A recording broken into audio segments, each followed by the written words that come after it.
வணக்கம் நண்பர்களே, இது உங்கள் ரெஸ்லிங் கிங் 2.0. இன்றைக்கி நம்ம சேனலில் பார்த்தீங்கன்னா ஃபைனலி செத்ரோன்ஸ் வந்து அவருடைய டீமுக்கு ஒரு வழியாக பேர் வச்சிருச்சாரு. அண்ட் ஜான்சனா மட்டும் இல்லை, ப்ராக் லெஸ்னர், ரோமன் ரெயின்ஸ்னு சொல்லிட்டு அஃபிஷியலி WWE பார்த்தீங்கன்னா அடுத்த மேட்சை கன்ஃபார்ம் பண்ணியிருக்கிறாங்க.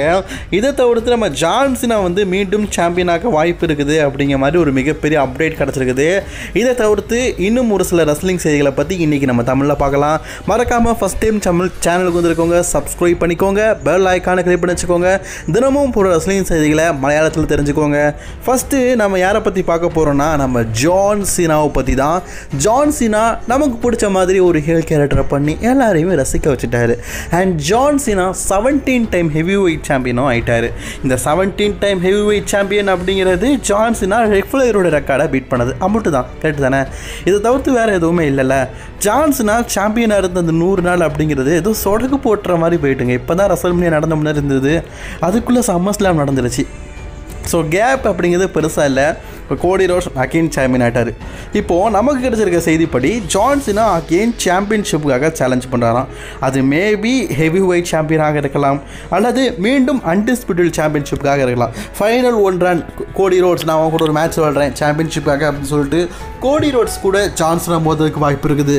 அல்லாட்டனா ஒரு ஹெவி வெயிட் சாம்பியன் ஆகணும்னு சொல்லிட்டு 18 டைம் சாம்பியன் ஆகணும் அப்படின்னு சொல்லிட்டு செத்ரோன்ஸ் கூட ஹெவி வெயிட் சாம்பியன்ஷிப்பாக கூட விளையாட வாய்ப்பு இருக்குது. இப்போதைக்கு கிடச்சிருக்க செய்தி, ஜான் சீனா மீண்டும் ஒருக்கா சாம்பியன்ஷிப்புக்காக மோதுறார். சாம்பியன்ஷிப்புக்காக மோதுறது நல்ல விஷயம் தான். அதில் வெற்றி பெற்று 18 டைம் சாம்பியன் ஆகிறாரா அப்படிங்கிறது டவுட்டு தான். ஸோ வெயிட் பண்ணி பார்ப்போம். Maybe John Cena 18 time champion ஆனால் கண்டிப்பாக அவருடைய ரசிகர்களுக்கு இதை விட ஒரு திருப்தியான விஷயம் கண்டிப்பாக கிடையாது அப்படிங்கிறது என்னோட கருத்து. பட் நான் சீனா 18 டைம் ஹெவி வெயிட் சாம்பியன் ஆகிறாரா அப்படிங்கிறத வெயிட் பண்ணி தான் பார்க்கணும். ஏன்னா அவருடைய ஷெடியூல் இன்னும் கொஞ்ச நாள் தான் இருக்குது. இன்னும் 4 மாதம் தான் ஜான் சீனா வருவார். அதுக்குள்ளே நடக்குதா அப்படிங்கிறத வெயிட் பண்ணி பார்ப்போம். கிளாஸ் இன் பாரிஸ், இது ஃப்ரான்ஸில் நாட்டில் நடக்கிற ஒரு பேப்பரியூ. WWE வந்து இது ஆகஸ்ட் 31, நம்ம 1ஆம் தேதி செப்டம்பர் 1 தான் பார்க்க போகிறாங்க. அஃபிஷியலி இந்த கிளாஸ் இன் பாரிஸுக்கு WWE வந்து பெரிய லெவலில் பில்டப் பண்ணியிருக்கிறாங்க. ஏன் கேட்டிங்கன்னா, ஆக்சுவலி இது சம்மர்ஸ்லாம் மாதிரியோ சவுதி அரேபியாவும் மாதிரியோ பெரிய அளவு டிக்கெட்ஸ் விற்கிற பேப்பரில் மிஞ்சி போனால் ஒரு 15,000-17,000 டிக்கெட் தான் விற்கும். அப்போ ஏன் இதை பெருசாக கொண்டாடுறாங்க அப்படின்னு கேட்டிங்கன்னா, WWE ப்ரொமோஷனிங். அதுக்கு காரணம், கிளாஸ் இன் பாரிஸுக்கு முன்னாடி டோட்டலி 8 ஷோவை WWE நடத்துகிறாங்க. அந்த 8 ஷோ எப்படின்னு பார்த்தீங்கன்னா, இந்த லைவ் ஷோஸு, ரா, ஸ்மாக்டவுன் இதெல்லாம் நடக்க போகுது. கிளாஸ் இன் பாரிஸ் முடிஞ்சு அடுத்த நாள் WWE பார்த்தீங்கன்னா ராவை கூட பாரிஸில் தான் நடத்த போகிறாங்க, ஃப்ரான்ஸ் நாட்டில். இப்படி நிறைய லைவ் ஷோஸு, ஸ்மாக்டவுனு, ரா அண்ட் இன்னும் 2 ரா, ஸோ இதை தவிர்த்து ஸ்மாக்டவுன் இதெல்லாம் சேர்க்குறனால தான் WWE பார்த்தீங்கன்னா கிளாஸ் இன் பாரிஸை பெரிய லெவலில் ப்ரொமோஷன் பண்ணுறாங்க. இப்போதைக்கு நமக்கு கிடச்சிருக்க செய்தியின் படி, நம்ம tribal chief Roman Reigns officially பார்த்தீங்கன்னா கிளாஸ் இன் பாரிஸுக்கு வரப்போகிறாதான். அதை WWE தரப்புல இருந்து நமக்கு ஒரு போஸ்டர் மூலியமாக தெரிவிச்சிருக்கிறாங்க. ஸோ ரோமன் ரெயின்ஸ் கிளாஸ் இன் பாரிஸில் இருக்க போகிறாரு. ரோமன் ரெயின்ஸுக்கு என்ன மேட்சாக இருக்கும், எப்படி மேட்சாக இருக்கும் அப்படிங்கிறதெல்லாம் தெரிலங்க. ஆனால் கிளாஸ் இன் பாரிஸில் ரோமன் ரெயின்ஸ் இருக்காரு அப்படிங்கிறது அஃபிஷியலாக இருக்குது. இது கண்டிப்பாக ரோமனுடைய ரசிகர்களுக்கு ஒரு தித்திப்பான செய்தியாக இருக்கும் அப்படின்னு நினைக்கிறேன். ஏன் அப்படி சொல்கிறேன்னா, WWE இதுக்கு முன்னாடி பார்த்தீங்கன்னா ரோமன் ரெயின்ஸை சம்மர்ஸ்லாமில் சண்டை போட்டுட்டு அப்படியே டேரெக்டாக சர்வைவர் சீரிஸு பெரிய பெரிய பேப்பரில் மட்டும் தான் சண்டை போடுற மாதிரி காட்டினாங்க. அதுலேயும் குறிப்பாக பார்த்தீங்கன்னா WWE இந்த வருஷம் ரெஸ்ல்மனியாவில் போன ரோமன் ரெயின்ஸ் சம்மர்ஸ்லாம் டைமில் தான் வந்தார். இந்த வருஷம் மட்டும் இல்லை, போன வருஷமும் அப்படி தான். ஸோ அப்படிப்பட்ட நேரத்தில் ரோமன் ரெயின்ஸை அஃபிஷியலி இப்படி ஒரு பேப்பரில் கன்ஃபார்ம் பண்ணியிருக்கிறது கண்டிப்பாக அவருடைய ரசிகர்களுக்கு ஒரு தித்திப்பான செய்தியாக தான் இருக்கும். இதை தவிர்த்து பார்த்தீங்கன்னா பீஸ்ட் அண்ட் கார்னர் ப்ராக் லெஸ்னருடைய பேர் கண்டிப்பாக இருக்கும். அதாவது அஃபிஷியலி ப்ராக் லெஸ்னர் இருப்பார் அப்படின்னு சொல்லிட்டு WWE தரப்பில் இருந்து எந்த விதமான செய்தியும் வராட்டாலும் ப்ராக் லெஸ்னர் கண்டிப்பாக இருப்பார், அதுக்கான சான்ஸ் ரொம்ப அதிகமாக இருக்குது அப்படிங்கிற செய்தியும் இருக்குது. ஸோ ப்ராக் லெஸ்னர் எதிர்பார்க்கலாம். அண்ட் அஃபிஷியலி ரோமன் ரெயின்ஸோட பேர் இருக்கிற மாதிரி ஜான் சீனாவோட பேரை அஃபிஷியலி ஆட் பண்ணியிருக்கிறாங்க. ஸோ பாரிஸ் நாட்டுக்கு ஜான் சீனா வர்றது 100% உறுதி. ஸோ இந்த லைவ் ஷோஸ்லாம் இருக்குது பார்த்தீங்களா, அதில் கூட ஜான் சீனா ஒரு இது லைவ் ஷோவில் சண்டை போட போகிறாராம். இதை தவிர்த்து பார்த்தீங்கன்னா ஜான் சீனா வந்து ரா, ஸ்மாக்டவுன் பாரிஸில் நடக்க போது வரப்போகிறாரு. இதை தவிர்த்து பாரிஸில் நடக்கிற கிளாஸ் இன் பாரிஸுக்கும் வரப்போகிறாரு அப்படிங்கிறத சொல்லியிருக்கிறாங்க. மேபி WWE பார்த்தீங்கன்னா ப்ராக் லெஸ்னருக்கும் ஜான்சனாக்கும் பாரிஸில் ஒரு மேட்ச் நடத்தலாம் அப்படின்னு நினச்சாங்கன்னா இவங்க 2 பேரும் வர வாய்ப்பு இருக்குது. இப்போ ஜான்சனா அஃபிஷியலி பாரிஸ் வராரு அப்படின்னா அவருக்கு கண்டிப்பாக ஒரு ஆப்பனண்ட் அப்படிங்கிறது தேவை. அது வந்து ப்ராக் லெஸ்னரா அல்லது வேறு ஒருத்தரா அப்படின்னு தெரில, இப்போதைக்கு நமக்கு தெரில. மேபி WWE இதை பற்றி கண்டிப்பாக அஃபிஷியலி ஒரு நியூஸ் சொன்னாங்கன்னா அதை கண்டிப்பாக நான் அவங்கக்கிட்ட சொல்கிறேன். இப்போதைக்கு ஜான்சனா, ப்ராக் லெஸ்னர், ரோமன் ரெயின்ஸ் இவங்க 3 பேரும் வர வாய்ப்பு இருக்குது. இதில் அஃபிஷியலி கன்ஃபார்ம் வராங்க அப்படின்னா ரோமன் ரெயின்ஸ் அண்ட் ஜான்சனா. ப்ராக் லெஸ்னரை பற்றி அப்டேட் இன்னும் கிடைக்கவில்லை. அடுத்த செய்தி நம்ம அங்கிள் ஹவுடியை பற்றி தான் பார்க்க போகிறோம். ஃபீல்டு கேரக்டர் மாதிரியே தான் அந்த அங்கிள் ஹவுடி கேரக்டரையும் WWE ப்ரொமோட் பண்ணாங்க. ஆக்சுவலி இந்த அங்கிள் ஹவுடி கேரக்டரை பிரே ஒயிட் வந்து பெருசாக பிளான் பண்ணியிருந்தார். ஒயிட் 6 உருவாக்கணும், அங்கிள் ஹவுடியை வச்சு ஒரு பெரிய டீம் உருவாக்கணும் இப்படின்னு சொல்லிட்டு எக்கச்சக்க பிளான் உருவாக்கியிருந்தார். பட் ஆனால் பிரே ஒயிட்டோடைய மரணம் இது எல்லாத்தையுமே டோட்டலி டிஸ்ட்ராய் பண்ணிட்டு, அதுக்கப்புறமா அங்கிள் ஹவுடியை மெனக்கட்டு 1 வருஷத்துக்கு அப்புறமா WWE கூட்டிகிட்டு வந்து அவருக்கு வச்சு என்ன பண்ணுறதுனே தெரியல. ஆக்சுவலி பிரே ஒயிட் ஒரு மல்டி டேலண்டர். ஆனால் அங்கிள் ஹவுடி அதாவது அவர் தம்பி தான், ஆமாம் தம்பி போடுறது தான் லைக். மற்றபடி பிரே ஒயிட் மாதிரி கிரியேட்டிவ் ஐடியாவோ தைரியமாக பேசுகிறதோ அங்கிள் ஹவுடி கேரக்டருக்குலாம் போட் டாலாஸுக்கு கிடையாது. ஸோ அதனால தான் அங்கிள் ஹவுடி கேரக்டரில் அவ்வளோ மொக்கத்தனமாக இருக்கார். ஆக்சுவலி அங்கிள் ஹவுடி டீம் வந்து எந்த பேஸ் பண்ணி போகிறாங்கன்னா டாக் டீம் டிவிஷன். பிரே ஒயிட்டோடைய ஒயிட் 6 வந்து மெயின் டிவிஷனை நோக்கி போகும். ஆனால் இந்த டிவிஷன் டாக் டீம் டிவிஷன் நோக்கி போகுது. அண்ட் அங்கிள் ஹவுடி எனக்கு தெரிஞ்சு அவர் WWE வந்ததுக்கப்புறமா விளையாடினது ஒரே ஒரு மேட்ச் ஜாட் கேபிள் கூட, அதுலேயும் தோற்று தான் ஜெயிச்சார். இல்லை ஒரு மேட்ச் ஜெயிச்சார், ஒரு மேட்ச் தோற்று போனார், அவ்வளோதான்.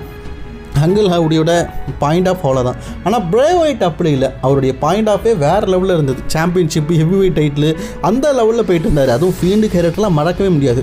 ஆனால் பிரே ஒயிட் இறந்ததுக்கப்புறமா வந்த அங்கிள் ஹவுடியோடைய ஒயிட் 6 இது முழுக்க பார்த்தீங்கன்னா ரசிகர்களை சந்தோஷப்படுத்துறதுக்கான ஒரு டீமு. அண்ட் பிரே ஒயிட்டோடைய இறப்புக்கு ட்ரிபியூட் கொடுக்குற மாதிரியான ஒரு டீமு அப்படிங்கிற மாதிரி தான் காட்டுறாங்க. ஏன் அங்கிள் ஹவுடி டீமில் இருக்கிற 2 பேர் தான் ப்ளே பண்ணுறாங்க. ஏன் எரிக் க்ரோவனை கூட சண்டை போட போகிறது வைக்கிறது இல்லை WWE. முழுக்க WWE பார்த்தீங்கன்னா டெக்ஸ்டர் லூமிஸையும் ஜோ கிரேசியும் மட்டுமே சண்டை போடுற மாதிரி காட்டுறாங்க.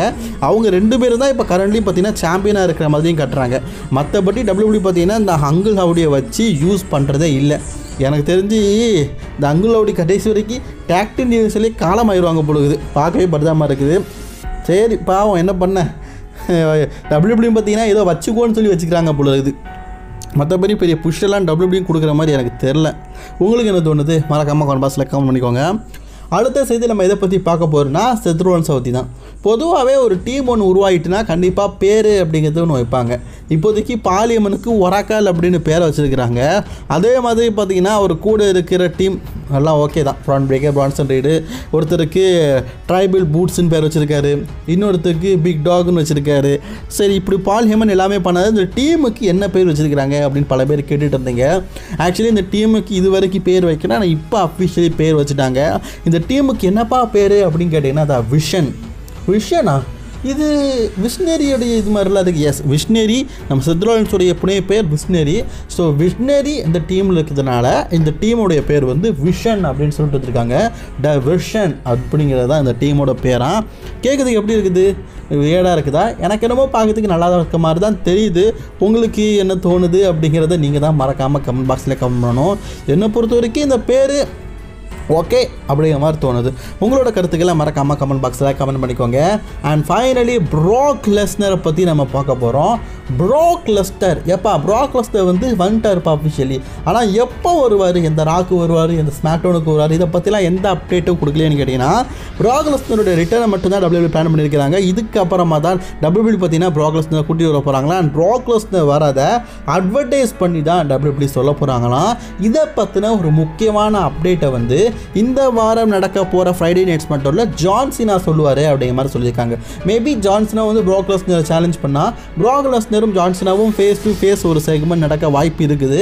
ஸோ அது மேபி இந்த ஸ்மாக்டவுனுக்கு அப்புறம் எதிர்பார்க்கலாம். ஸோ WWE பார்த்தீங்கன்னா இந்த வாரம் நடக்க போகிற ஸ்மாக்டவுனில் ஜான்சினா அஃபிஷியலி வாராருன்னு சொல்லிட்டாரு. ஜான்சினா ஹீல் ஜான்சினா வரல, ஃபேஸ் ஜான்சினாவாக தான் வராரு.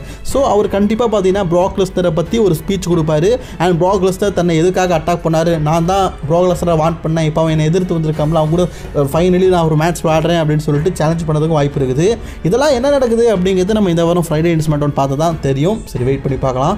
ஓகே ஃப்ரெண்ட்ஸ், இன்றைக்கான ரெஸ்லிங் செய்தியில் அவ்வளோதான். பிடிச்சிருந்தா லைக், ஷேர், கமெண்ட் பண்ணிக்கோங்க. அண்ட் காய்ஸ் ரொம்ப நாளாகவே நிறைய பேர் கமெண்ட் பாக்ஸில் கமெண்ட் பண்ணியிருக்கிறீங்க, ஆன்சர் வீடியோ போடுங்க ப்ரோ, ஆன்சர் வீடியோ போடுங்கன்னு. என்னால் போட முடியல.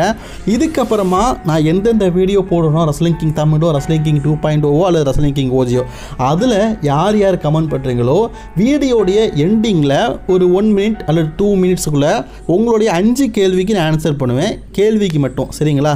இதுக்கப்புறம் பண்ணுவேன், கண்டிப்பாக பண்ணுவேன், சரிங்களா? அதனால் உங்களுடைய கேள்வியை கேளுங்க.